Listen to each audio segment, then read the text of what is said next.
Sahabat SWP, kita berjumpa lagi. Semoga Anda dalam kondisi yang sehat, bisa mengerjakan banyak aktivitas. Kesehatan adalah sebuah berkat dari Tuhan, dan itu yang saya percaya senantiasa. Sebuah pertanyaan masuk di Quora. Pertanyaan begini, hukuman yang mendidik gitu ya. Apa hukuman yang mendidik untuk siswa yang terlambat masuk ke kelas, masuk ke sekolah, atau tidak mengerjakan PR? Dan saya membayangkan bahwa penanya menyampaikan hal ini terkait dengan fenomena bahwa ketika siswa terlambat, maka akan mempengaruhi hasil belajarnya. Ketika siswa tidak mengerjakan PR, maka akan mempengaruhi hasil belajarnya. Dan di Indonesia cukup besar asumsi yang dipakai bahwa pendidik, bisa guru, bisa dosen, adalah pihak yang paling bertanggung jawab terhadap hasil belajar siswa. Sehingga ketika siswa tidak belajar sama sekali dan mendapatkan hasil ujian atau ulangan yang jelek, maka guru atau dosen menjadi pihak yang disalahkan.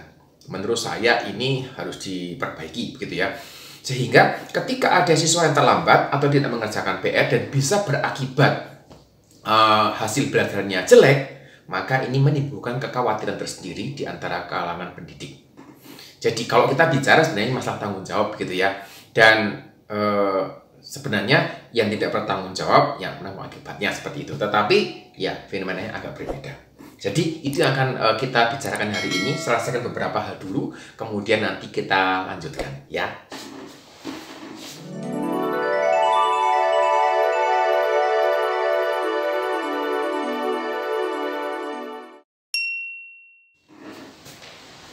Oke, ketika kita bicara tentang terlambat, sebenarnya keterlambatan ini bisa terjadi karena banyak hal. Ban bocor, misalnya ketika naik sepeda atau sepeda motor yang mengantar, misalnya kendaraannya bocor, kendaraannya rusak, atau jalan macet. Jadi ada banyak parameter yang bisa menimbulkan hal ini. Dan tentu saja orang tidak suka terjebak dalam kemacetan. Kalau kemacetannya itu bisa diprediksi, maka orang beralasan, ya kan bisa dipikirkan untuk berangkat lebih awal misalnya. Tetapi pasti ada alasan tertentu yang membuat seorang terlambat. Dan ketika siswa itu terlambat masuk sekolah, maka dia akan ketinggalan sebagian dari materi yang sudah diajarkan, yang sedang diberikan dalam kelas. Sehingga kalau dia terlambat dalam setengah jam, maka setengah jam itu dia kehilangan materinya. Dan jika dia terlambat setengah hari, maka ada materi yang hilang sama sekali gitu ya, tidak sempat mendapatkan materinya. Pertanyaan penting ada begini, apa yang dilakukan siswa untuk mengejar keterlambatannya? Maksud saya, usaha apa yang dilakukan siswa ketika dia terlambat? Apakah siswa hanya duduk diam santai begitu, menantikan gurunya tergopoh-gopoh datang gitu ya untuk memberikan materi, atau siswa ini cenderung untuk aktif gitu ya, mendatangi gurunya, mendatangi dosennya misalnya, dan menanyakan hal apa yang harus dia baca, hal apa yang harus dia pelajari untuk mengejar ketertinggalannya. Ketika siswa tidak mengerjakan PR, sebenarnya kita bicara tentang evaluasi awal. Ketika guru menyampaikan pelajaran matematika misalnya tentang penjumlahan dan pengurangan, kemudian diberikan PR, maka PR itu menjadi evaluasi awal buat siswa apakah materi yang disampaikan misalnya dengan penjumlahan, pengurangan itu sudah dikuasai dengan baik. Jika ternyata ketika mengerjakan PR ada kesulitan, maka ini sebuah indikasi bahwa penguasaan materinya itu belum terlalu baik. Dan siswa bisa datang kepada guru untuk bertanya, apa yang harus dilakukan untuk bisa mengejar ketinggalannya itu. Dan ketika guru pun tahu di mana masalahnya, guru bisa turun tangan dan memberikan solusi yang menolong siswanya. Jadi dengan mengerjakan PR itu ada dua hal begitu ya. Sudah saya sampaikan di dalam video sebelumnya bahwa siswa mendapatkan evaluasi, guru pun juga mendapatkan umpan balik evaluasi terkait dengan metode yang dipakai, mengajar cocok atau tidak, dan sebagainya. Dan ini menjadi sesuatu yang penting gitu ya, sehingga kedua belah pihak sama-sama saling belajar, kedua belah pihak sama-sama bisa melihat hal apa yang kurang dan dapat diperbaiki.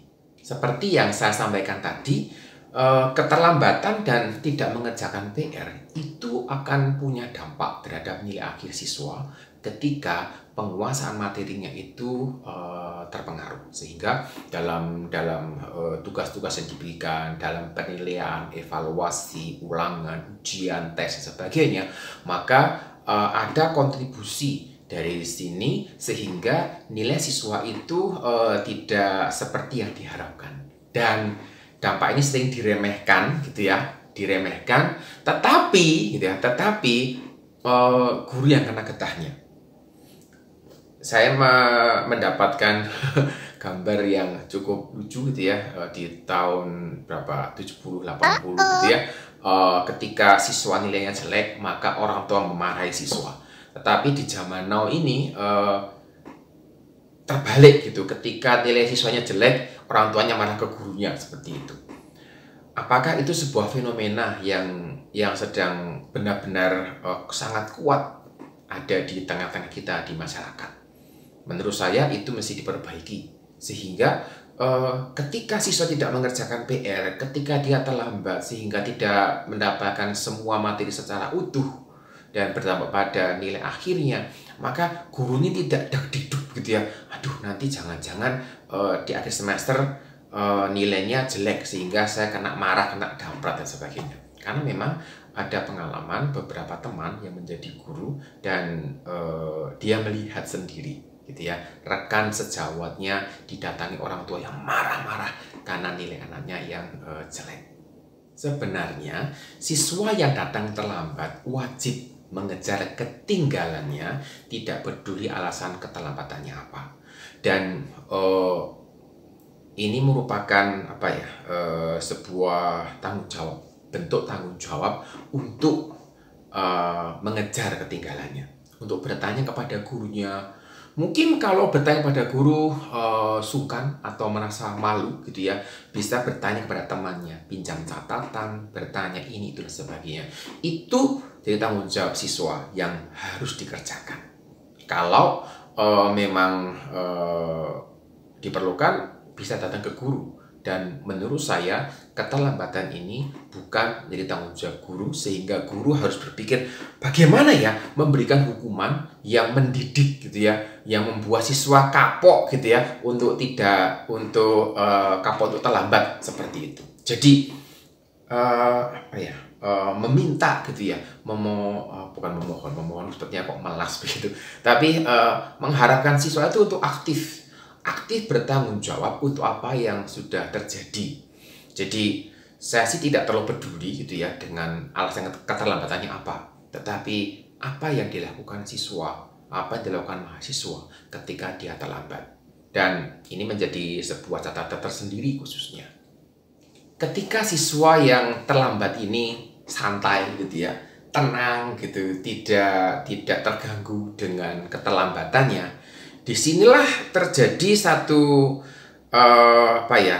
serah terima tanggung jawab yang bukan pada tempatnya begitu.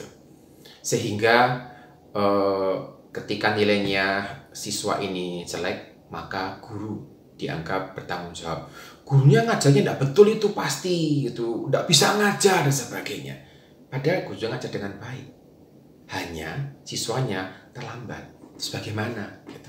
Nah, seringkali catatan-catatan begini ini tidak tercatat dengan baik, sehingga di evaluasi akhir ketika ada pertanyaan, guru tidak bisa menjawab dengan baik dan tidak bisa membuktikan kira-kira seperti itu.